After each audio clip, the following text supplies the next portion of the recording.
Hello and welcome to DC's Rock and Roll Concert Reviews. So, one of the things that I like to do is go to concerts. And this year, 2025, I've been to the most amount of concerts I think I've ever been to in a year. So, I'm a little late with this because this one concert I think was in January or February of this year. And I saw a band called the Meteors, and they were quite good. Um, they played at a tiny little place in Philadelphia. Let me look it up here. I believe the show got moved to this venue at the last minute here, and it was very interesting because it was a kind of small, rinky-dink place called The Fire, and it's kind of a no-name place. Usually, the bands that play there are really no-name bands. I mean, such no-name bands there that even my band has played there. That's how kind of low level this place is. So let's get a view of it here. Just a small little club here. You know, here it is, right on Girard Ave in Philadelphia. This is it with the big tree out front. We would go down here. So this building here, this is The Fire, and this is where the band played.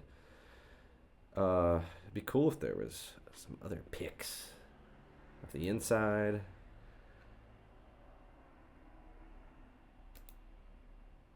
So, you know, it's like I said, it's mostly for local bands. Very small stage, very small kind of place here. You know, you can see the stage is just pretty small. And I believe that the Meteors were supposed to play at a more uh, kind of legit place for touring bands, and they ended up coming here at the last minute. And but it was a fun show. The Meteors, if you don't know anything about them, they're a three-piece kind of psychobilly band. If you know what that means, it's kind of like rock and roll, like 50s style, 60s style. I'm thinking, Elvis, Chuck Berry style, but kind of more punk too. Like sped up and distorted guitars and everything. So look at this band. Here's a. Oh, actually, and you know what? Let me just also shout out the opening band who played there. So this is the Meteors Facebook page here. You can see this is the lead singer. He's kind of the main guy. He's this little guy. It really stood out to me. He was, only a little bit taller than a DeVito. He was a pretty short guy. And but he was really rocking though. He was covered in tattoos, and he just really looked the part. Tattoos all over his head. But this band was the opener. This band called Problem Addict. So I just wanted to quickly shout them out real quick. Here's their Instagram page, and I actually know one of the guys here. I was talking to them a little bit at the show, but they were kind of cool. They were like kind of a punk band too. They had a cool aesthetic. To be honest, I didn't really notice the drummer too much. I don't really remember the drummer. I'm sure he was good. Didn't really stand out to me though.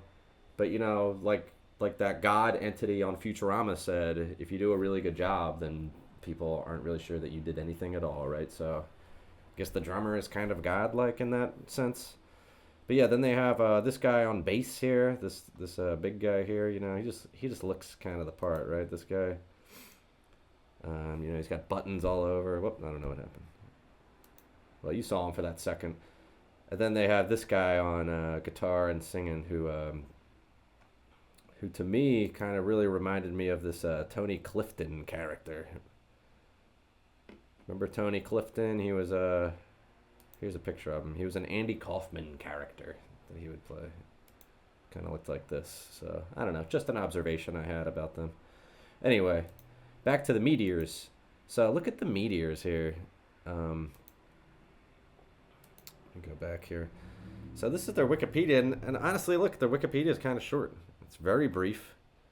But look at all these albums they have. This is all their studio albums right here, starting in 1981 with In Heaven. And then they go all the way to 2024. No breaks, no hiatuses.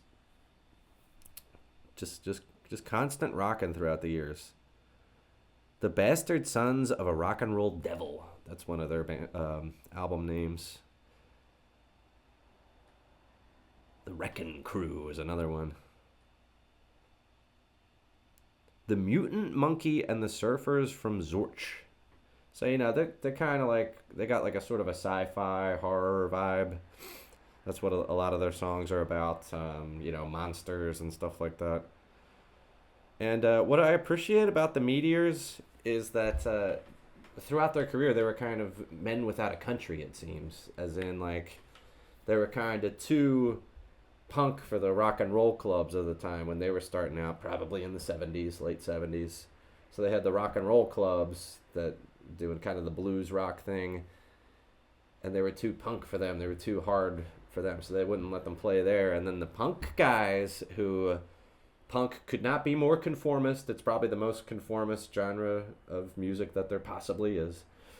They said that they were too clean cut, too rock and roll for them, and they didn't really dig their style. So, you know how elitist punk rockers are, So they kind of like struggled to find an audience, but against all odds, they managed to do it throughout the years.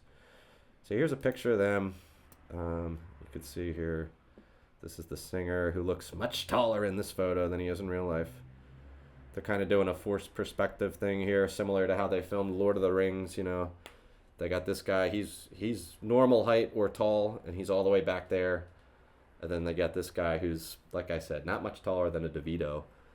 And he's right in front of there. It's kind of like when they made Gandalf look really big because he's sitting right in front of the camera. Then they got Bilbo Baggins back here. And it looks like they're sitting right across from each other, but they're actually several feet apart to create that illusion. So that's kind of what's going on in this picture here. Yeah, this guy was cool.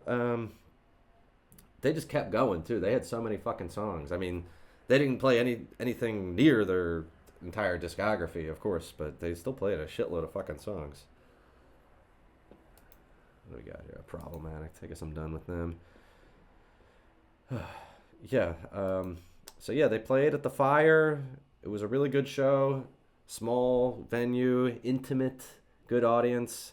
Something else I wanted to mention is that the current bass player that they have, who probably is not this guy, but the current bass player that they have was a Russian guy who was much younger than the singer. He was probably in his 20s or 30s, but he could take his nose off, kind of. Like he could stretch his nose. He had like a broken nose, and so he just had a fake kind of nose, and he could stretch it all over his face, and he did it at the show. So I really respected that, and I thought it was good to show us all that in the audience. Yeah, there's Psychobilly Band from London. They also kind of have a surf vibe, garage rock, surf. Yeah, it says it right here, horror film themes. So if you like bands like the Cramps, if you like the Misfits, if you like old rock and roll like Elvis, if you like punk music, I gotta really recommend this band, the Meteors. And I was really happy because it kind of came out of nowhere, the announcement of the show, and I said, oh hell yeah, I'll get a ticket. They're an English band, so I don't know how often they tour this great country, but I didn't think that it was something that they did. But apparently they went on quite an extensive tour while they were here, so good for them. Yeah, there's not a whole lot of information about them available. But man, did they put on a great show. Here's them kind of back in their heyday. You can see. I think the guy was playing a Strat when I saw him, but here he's playing like the old, like a Chuck Berry style guitar. And again, this guy over here that you're looking at, this guy's about 5'6", just to give you a estimate. I know, not to harp on the man's height so much, but it just stuck out to me when I saw him. I didn't know that about him before I saw them in person. So yeah, Dave C's rock and roll concert reviews. Number 1, the Meteors. I give it 5 big booms. It was good. And if you haven't heard the Meteors, I recommend checking them out. You can pretty much play any of their songs, anything from their discography, and it's all going to be, it's all consistent. So, yeah. The Meteors.